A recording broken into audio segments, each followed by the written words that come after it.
Uh, yeah, I fall down rabbit holes and I just can't get up sometimes. I didn't even realize it was this late.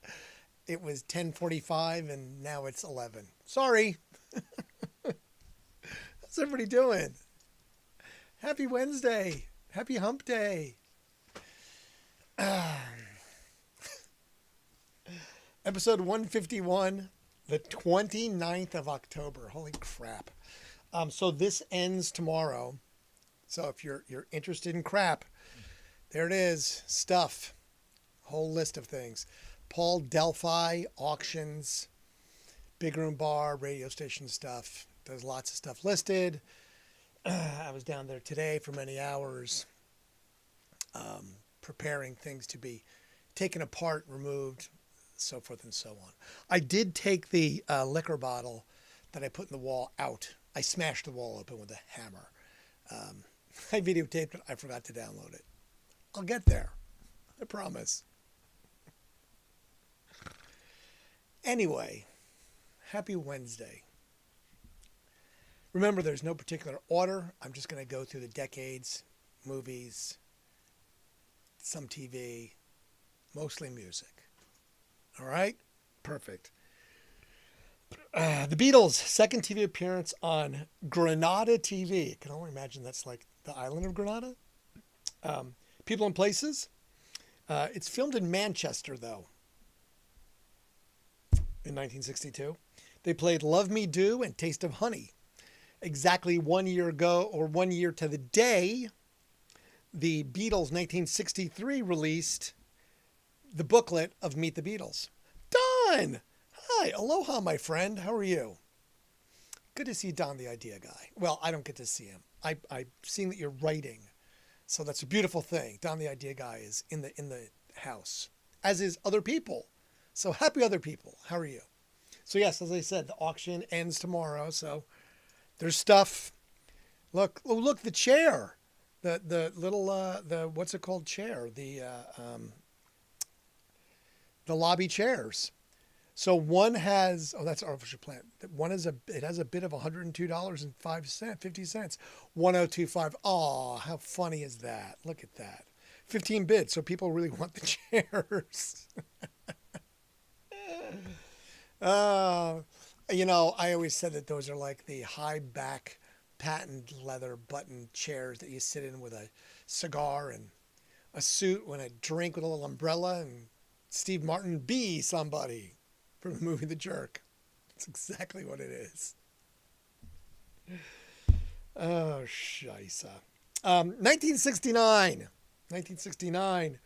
Fantasy Records release Willie and the Poor Boys, the fourth album by Creedence Clearwater Revival. It's the third album of the year that they released. They released 3 in 1 year and were touring. I guess that's what put a lot of strain on the band. I guess John Fogerty was the leader of the band, taking over for his brother Tom. I guess there was a lot of strain on the band. If you release 3 albums in a year, I mean, that's pushing it. Anyway, this was the one that was critically acclaimed. It had a Down in the Corner and Fortunate Son. It got all the way to number 3 on the Billboard charts. I listened to it. It's good. There's some ones I was like, that's okay. Those aren't some great songs, but yeah, it's got some good stuff in there. 1971, Frank Zappa's musical mockumentary 200 Motels, starring the Mothers of Invention and Ringo Starr, premieres in Beverly Hills, California. Weird as Ringo Starr. Weird that it premieres in Beverly Hills, California. Weird that it's Frank Zappa. I've never seen it. I don't know if I ever will. 200 Motels, a mockumentary. Yeah, it sounds probably weird because it's Frank Zappa. 1973, Apple Records releases the third solo album by John Lennon, Mind Games. This was his first self-produced album. The other previous ones, he had Phil Spector.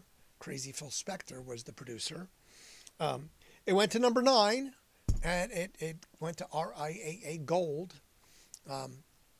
But I guess this is what Lenin, like, remember I talked about it a while back. Lenin sued the U.S. government to get to see, to tell them the FBI was following him and tapping his phones. So he was super paranoid that it was being followed by the FBI. And apparently he was having a lot of immigration problems because he was all anti-war. And they were trying to kick him out of the country. So he dealt with this for 18 months. He split up with Yoko Ono. They were separated for a while. And he was hugely paranoid. Smoke less pot. But yeah, I guess it was a really weird time. And he took a quick break and wrote this whole album in like a week's time, it said. Yeah, smoke less pot, John Lennon. Yeah, I mean, that's... Nixon didn't like you. FBI was following you. I'm sure it all was happening. 1982, Paul McCartney and Michael Jackson released the single "The Girl Is Mine." It reaches number 2 in the U.S. I have no idea what the hell that song is, and I didn't want to listen to it. I was like, Paul McCartney, Michael Jackson? No, I'm not going to do it. Didn't do it. Just sometimes I'll look at the one-hit wonders and be like, oh, okay, yeah, I've heard that song. Or like, never heard that song before in my life. Didn't even attempt this one. I was like, no, I don't want to hear Michael Jackson and Paul McCartney. It's just not doing it. Ace of Base releases their single, The Sign, in Europe.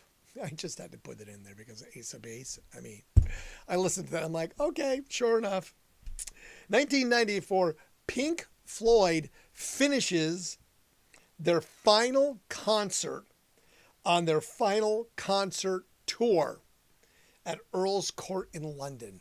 So today, the 29th, 1994, was the last official Pink Floyd tour concert. I mean, they came back and did some stuff like Roger Waters and blah, blah, blah, but not as Pink Floyd. 1991, I guess this really happened. The commercial fishing vessel, the Andrea Gale, and 6 crew are lost at sea on October 29th, 1991. This happened near the Sable Islands in the North Atlantic Ocean. A book was written about it, and the movie, The Perfect Storm, was written about this actual thing happening on this date in 1991. If it was near Jamaica, it would be a perfect storm as well. So, but we don't fish near Jamaica. I don't think the waters are conducive to catching big cold water fishes. 1965, The Who released the single My Generation in the UK. Named the 11th greatest song of all times by Rolling Stone. The 13th greatest song of all time by VH1 in rock and roll. It reached number 2 in the UK, the highest The Who ever got on a single and a song. In the US, it only went to 74. Apparently, we didn't like that song. My generation, baby. Why don't you all fade away? Yeah, 74. Did not really fail to launch in the US.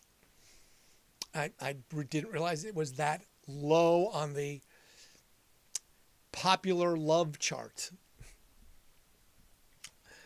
This one I found to be weirdly interesting.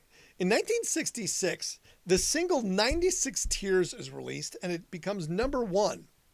The band was a question mark, like question mark and the Mysteryons. No one knew the lead singer's name. I guess it was really like they really tried to keep it hidden, and it was for a very long time. I don't know how long.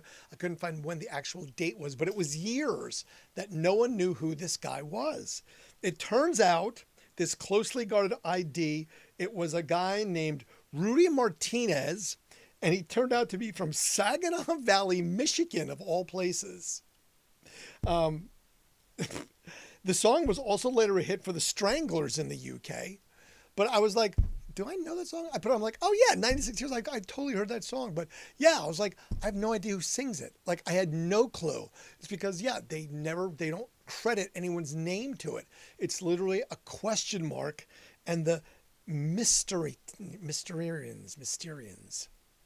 So it's the Mysterians. Okay. Kind of weird. I mean, I guess, we have artists that wear Helmets. Danger Mouse, who's that?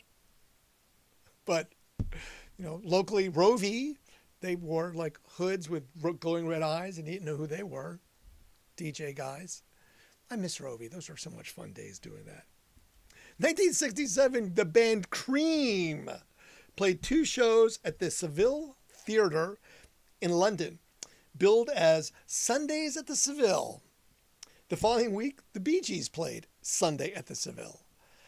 I would like to have Sunday at the Seville and have acts like that. That sounds fantastic. Midday shows with big rock acts. Gee, what a concept. 1971, Dwayne Allman is killed on his motorcycle in Macon, Georgia, on a side street, avoiding a traffic accident. Gory details aside, I will not share because I was like, what?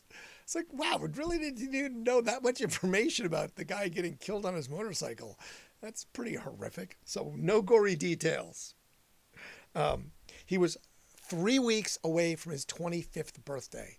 So Dwayne Allman was 24 when he was killed on his motorcycle in Macon, Georgia. I found this one to be perfect. The Belgian travel service issued a summons against the Sex Pistols, claiming the sleeve, like the album cover sleeve to the single of the band's Holiday in the Sun was a direct infringed copyright of one of its brochures. Sure, why not? I mean, Holiday in the Sun, Belgian travel doc. Sure, it sounds great. I could see the Sex Pistols doing that. Why wouldn't you? I didn't know what happened to it, but that's apparently what they did. Islands in the Stream gave Dolly Parton and Kenny Rogers the #1 single in 1983. Now, Dolly doesn't write a lot of her own stuff. The people that wrote this one were actually the Bee Gees. And it was produced by Andy Gibb. So Andy Gibb and the Bee Gees wrote and produced Dolly Parton and Kenny Rogers' #1 country song in 1983.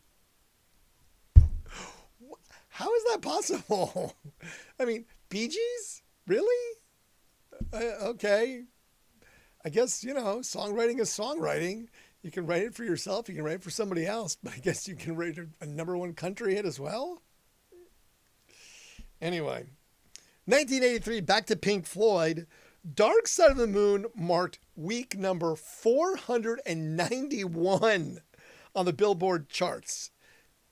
1983, okay? It was at 491 weeks on the Billboard chart.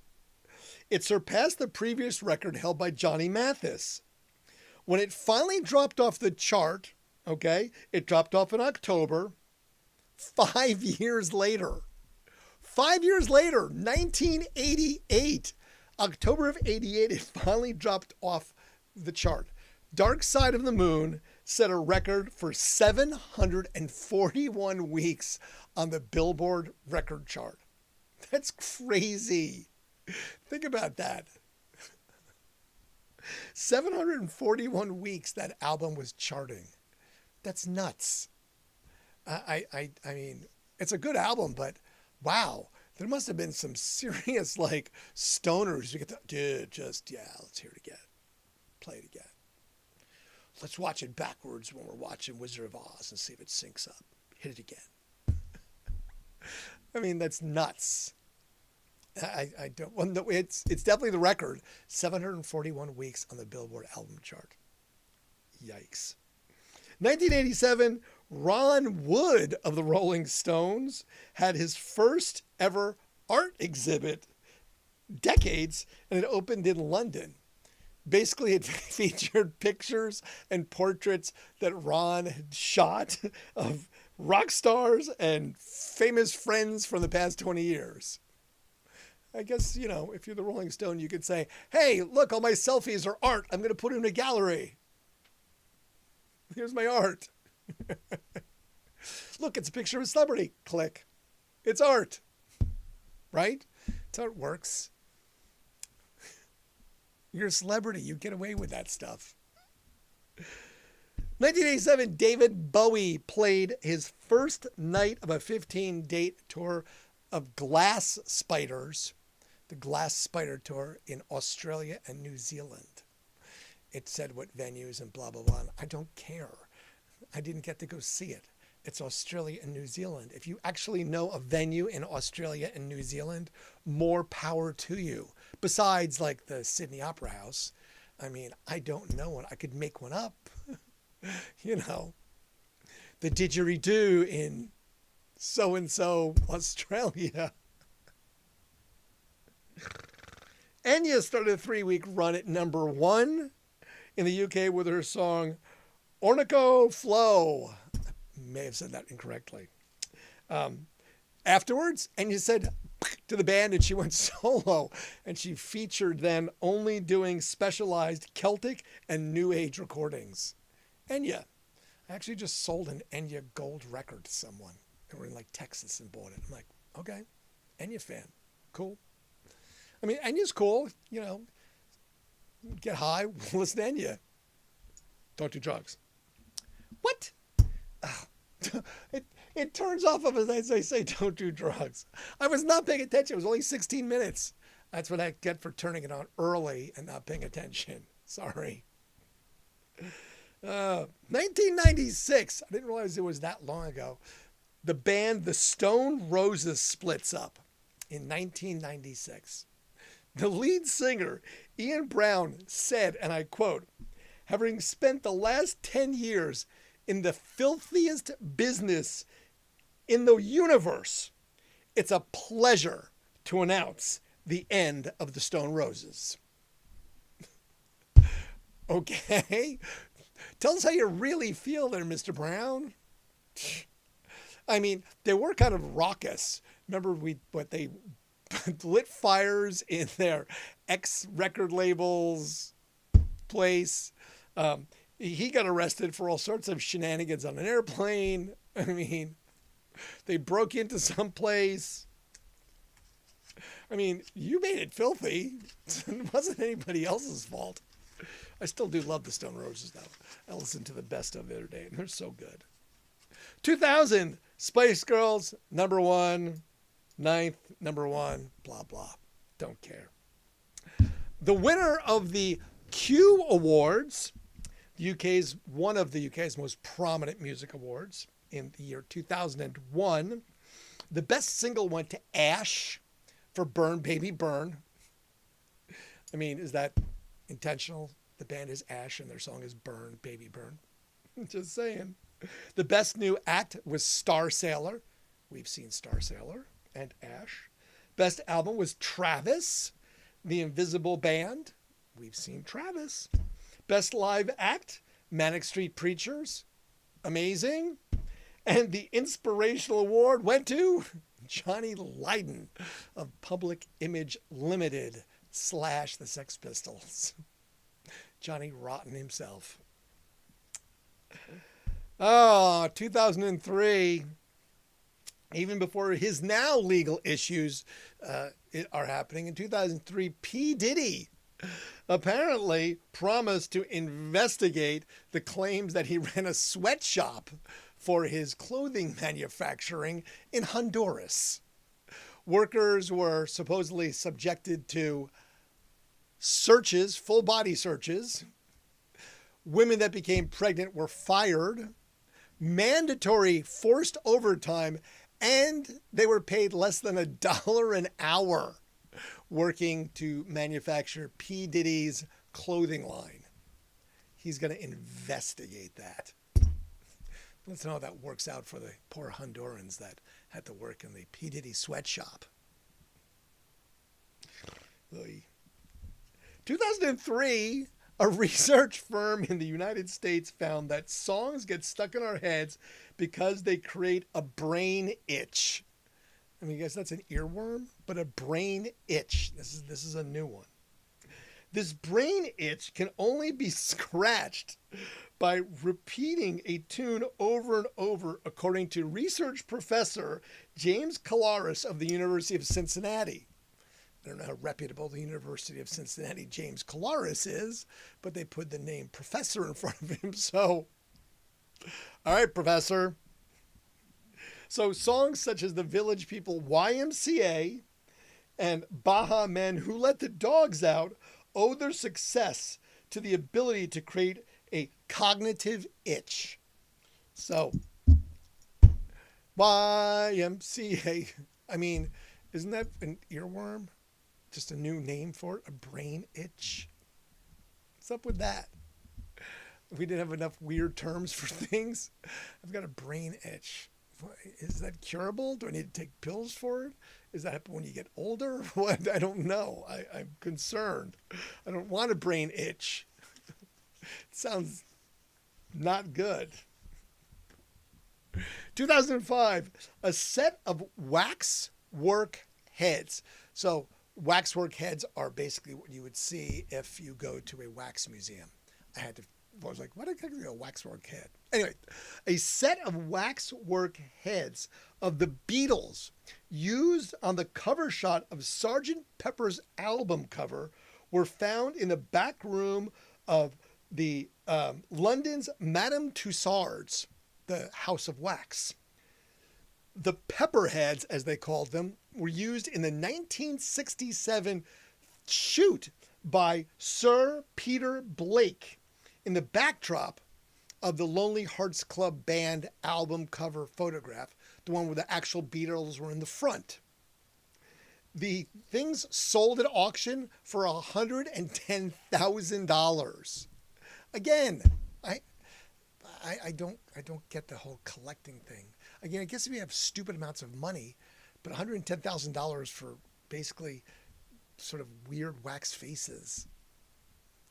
I mean, you could say the Beatles were close in proximity. Is that like 6 degrees of separation? The Beatles were in the same room as this. It looks like them. I guess. I don't know.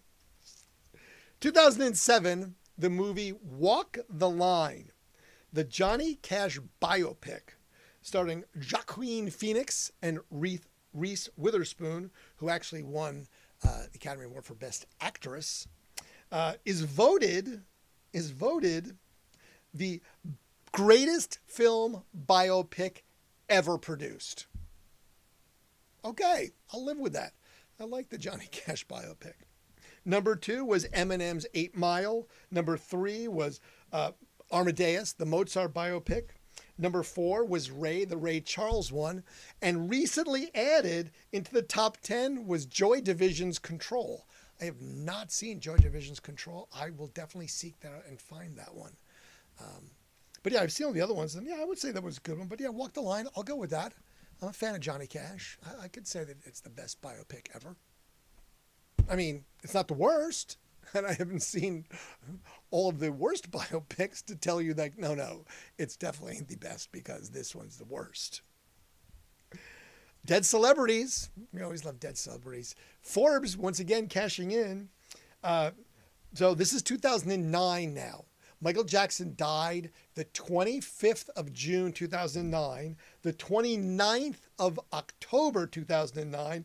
MJ, since his death, made $18 million a month. $72 million. But that did not make him the richest dead celebrity. It actually made him number 3. Okay? The first one, and they went outside the boundaries here. It wasn't just musicians. But the first one was Yves Saint Laurent at $350 million. Damn. Okay? Dead for a year, made $350 million. Well, he's still, because it's still his company, Yves Saint Laurent. So it's, but that's still a lot of cashola. $350 million cash. Songwriters, Richard Rodgers and Oscar Hammerstein, also $235 million. Then Michael Jackson, and then Elvis with a mere $44 million. I mean, chump change. $44 million. Come on, Elvis. You can do better than that. 2013, Lady Gaga got hundreds of complaints about her seashell and flesh-colored underwear at the filming she did for the X Factor in the UK. Hundreds, it said. Like 200 calls, 100 something, like something complaints. I didn't look because I was like, I don't really want to see Lady Gaga in seashells and flesh-colored underwear. It was like, look for, I'm like, no, I don't wait to look for pictures. I don't really care that much. I just don't. 2013, John Lennon's childhood home from birth to 5 years old sold for $650,000. Basically, it was a few blocks away from the actual Penny Lane, made famous by the Beatles. Had a backyard and blah, blah, blah, and I really didn't care about the description. So what? Somebody bought your house. I mean, okay. I mean, $650,000, is that a lot? I don't know. In 2013, possibly. But again, you know, John Lennon lived here. Are there like little scratch marks on the wall? Johnny's 1-year-old height, 2, 3. I mean, I don't know. It's something like a little pencil mark. That's how tall John Lennon was. Right? Isn't that? Just saying. 2014, Phil Collins donates his extensive Alamo memorabilia collection to a Texas museum. Apparently, he started when he was 5 or 6 years old collecting Alamo memorabilia. And at 64, the musician said, I'm 64 years old. I've been collecting this for 6 decades. I think it's time for me to donate some of this stuff. He apparently had hundreds, if not thousands, of items, including the fringed pouch that was worn and owned by the actual Davy Crockett.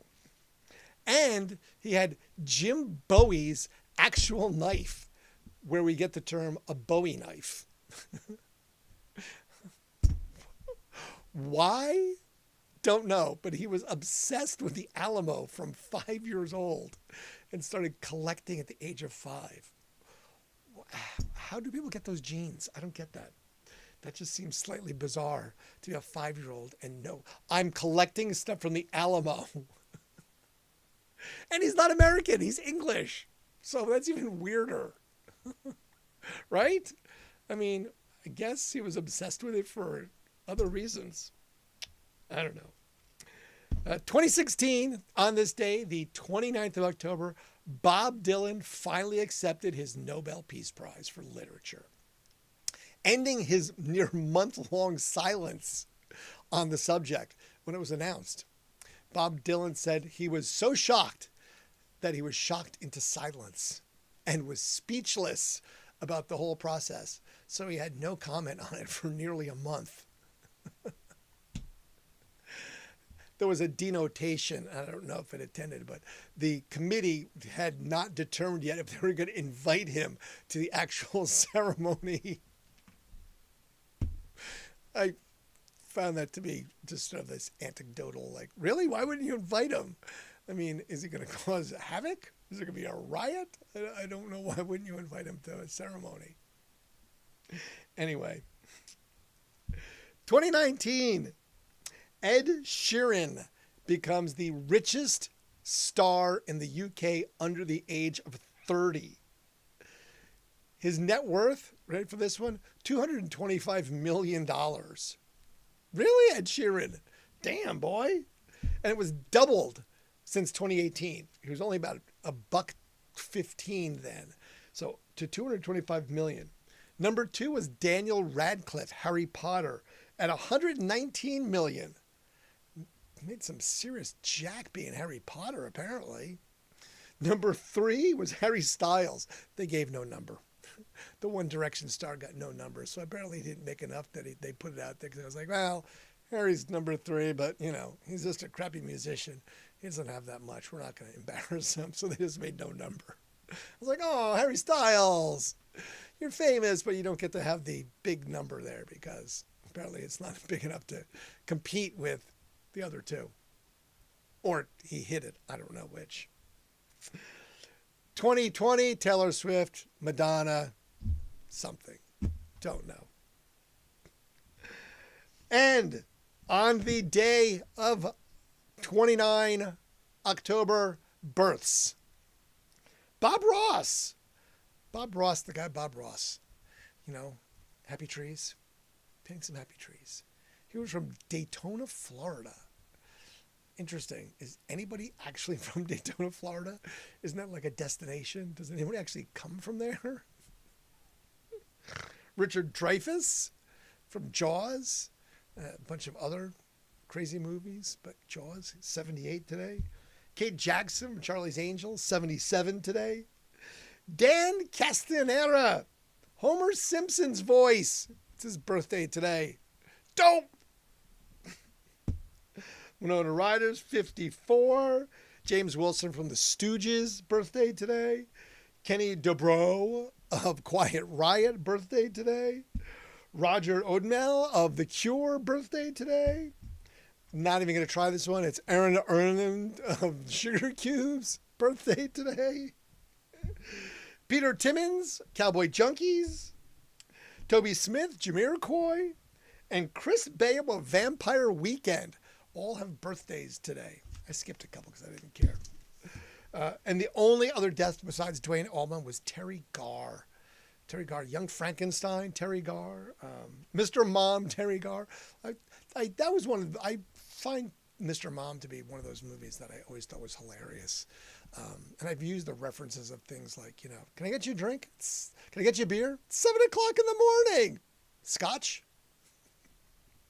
Hey, you're doing some remodeling there. What are you using? 120, 240, 220, 221, whatever it takes. And that's my remodeling story right there. 220, 221, whatever it takes. I don't even know what it takes. All right, so this again, that's tomorrow. That's ending. So if you want to auction on things, it's a bidding thing. So, you know, there's things that are going to go toward the end. So you have to make your bids. Like if there's things you want, you have to kind of see when it ends because some end in like 16 hours and 58 minutes. And then some are going to end 17 hours. Some are going to end in 17 hours and 1 minute. So they're staggered. So you can kind of have time to look if you really want to buy something. You can kind of, you know, bid it up. Bid it up.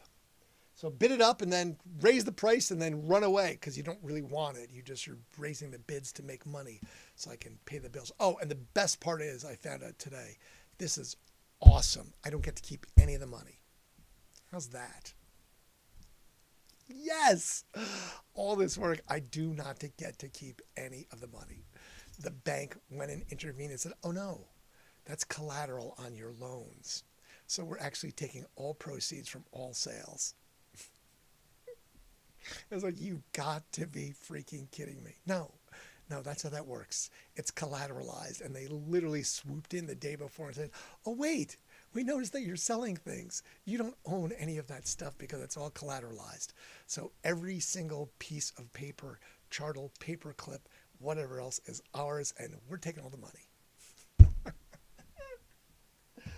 Oh, I just found that to be funny, actually. I was just like, okay. Fair enough. Sounds like a plan. Why not? Why not? It just keeps rolling on. That's how that works. So if you have things collateralized, just realize that you don't own it. The bank does. And at any moment, at any given time, they can be like, hold on here. You actually don't have that. That's not yours. That's collateralized by us. So that means we own it. Brilliant. I kind of knew that, but I thought it was at least worth a shot, right? You don't ask, you don't get, as Wendy still used to say.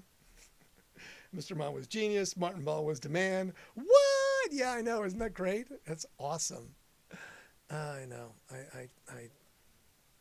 Yeah, literally I got the call from the bank today. And I was like, oh, really? They're like, yep, that's how that works. Yes. So I'll be down there all day Friday, all day Saturday, all day Sunday, all day Monday, because that's what I have to do. I have to go help disassemble things. I actually started to take the bar apart today because, if someone wants a piece of the bar. So I was like, how in the name of God am I going to get this bar top up? Because I built that thing myself. I mean, it's 2 sheets of 3/4 inch plywood glued together, nailed together, screwed together onto 2x6s, and then the decking is the stage top on top of it. So it's, like 2.5 inches thick. My elegant solution was as follows. I took a angle grinder with a metal blade on it because it has a stainless steel cap on the inside. I took an angle grinder with a metal blade and I cut the corner to separate it where it does a 90-degree turn from north and south to east and west. So I cut the corner. Then I took a circular saw and I cut from the corner and followed the 45-degree angle all the way through, getting it down so it just cut. The blade was just coming out the very bottom of it. Didn't budge. I took a floor jack, what you used to jack up a car. I jammed it underneath the end with a piece of 3/4 inch black pipe, like, what you use for like gas lines. Hammered it in there and then used the car jack to literally, I was like, ugh, and it just started to pop it. You could hear like the nails start to go, and it just like, and it like just jerked up all of a sudden and like pulled up like, 2 inches. So I was like, all right, so at least I know it can be gotten up in sections.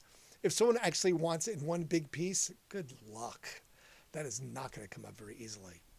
It's going to require some serious engineering because I built that thing, as I expected it to be there for 100 years. Long past the time that I'd have to deal with this. As I've said, and I've said this before, we now know, or at least I know why parents, when they don't clean out their houses, they just leave that shit to their kids. And it's sort of like, good luck with that. Because it is just so, I don't know how to describe it.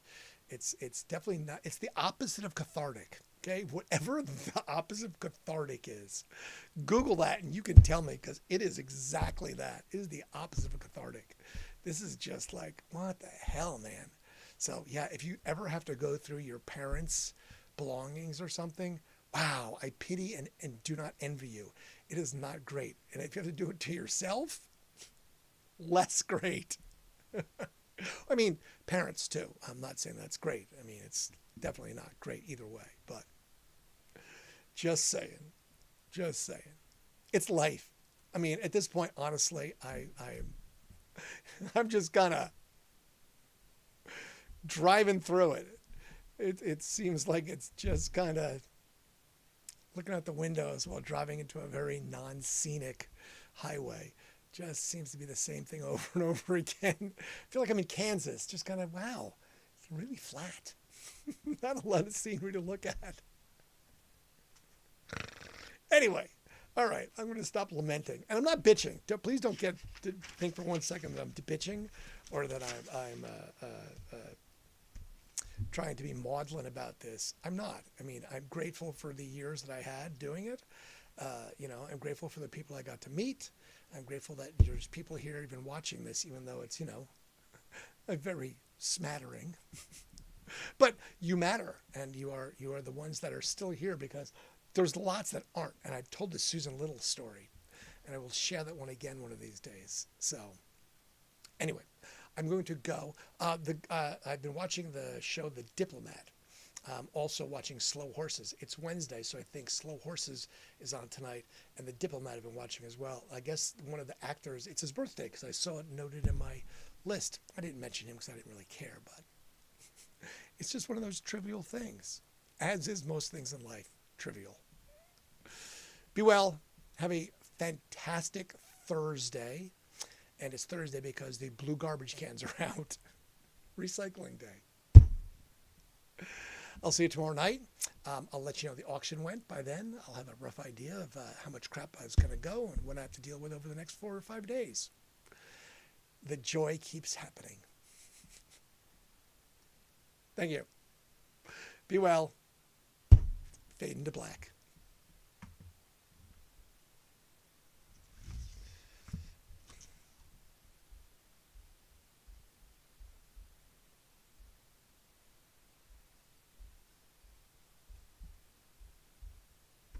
is in stream. Sounds like a plan, Don.